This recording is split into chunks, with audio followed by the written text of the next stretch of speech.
All right, guys. So the Florida LSU game is off, and man, that was a shocker. That was a little bit of a surprise. Did not expect LSU to pull off the upset, but they did. After all the scrutiny, all the controversy with Ed Orgeron, with the players, Eli Ricks being out for the rest of the season, Derek Stingley being out for the rest of the season, LSU finds a way to win, and they win in very impressive fashion. Davis Price, man, was amazing tonight. Broke Leonard Fournette's single game rushing record for 287 yards. But he couldn't have done it without this LSU offensive line, which, again, this offensive line has been struggling damn near the entire year. It's not been...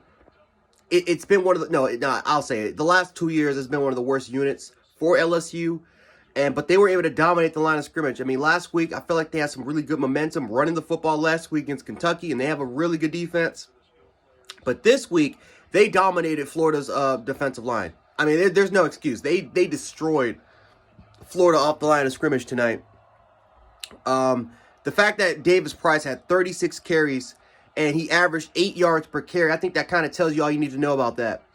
So I was extremely impressed with LSU's offensive line. I'll give Dan Mullen credit. I'll talk about Florida. I'll give Dan Mullen a little bit of credit. You needed to make a quarterback switch. You needed to make a change. Emory Jones, I said it, he's not the best quarterback in the world. Has he improved his game? Yes, but he's still not the best thrower in the world. He still doesn't really go through his progressions in a consistent basis. Sometimes he just can't really read the defenders at times. So you needed to make a change. And then Anthony Richardson came in. And he was the spark plug tonight. He became a spark plug, and he was able to get this team right back on track. Because remember, LSU was up big. I think they were up by, 21 points in this game?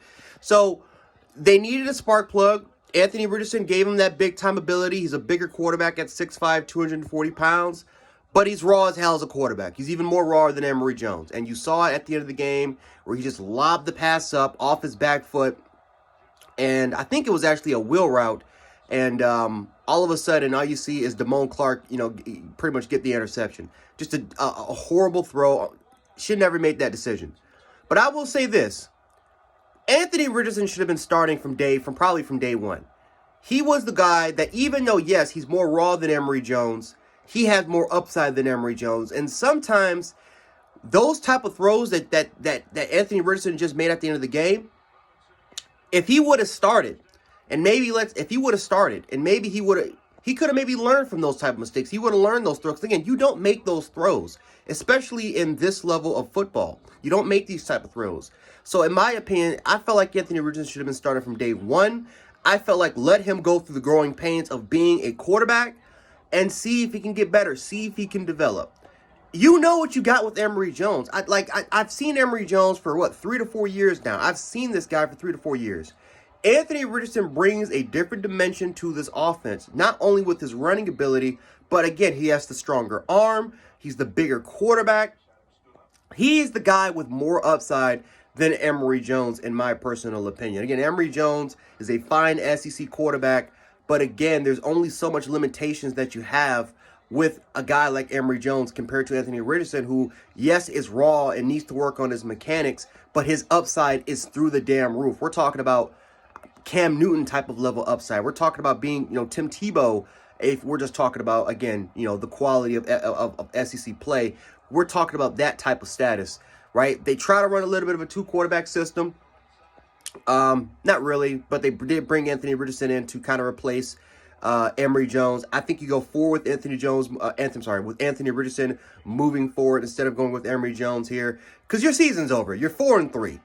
Your season's over. You're 4-3, and I am very interested to see what type of excuse Dan Mullen will make. I am very interested to see what that clown what type of excuses he's going to make in the press conference, blaming the players, blaming the crowd, blaming his coaching staff, while he takes no responsibility. Well, he never, ever takes any type of responsibility. That's the type of clown that Dan Mullen and the Florida Gators have, that Dan Mullen is, and that the Florida Gators have inherited over the last 4 to 5 years. But anyway, guys, let me know how you guys feel about this in the comment section below. LSU fans, Florida fans, tell me how you feel. I'll definitely respond. I'll definitely look it over. We can definitely hash it out there. But anyway, guys, Jan Sports, aka Jan716. I'm going to watch the Kentucky-Georgia game, and I will catch you guys in some later reactions. Peace.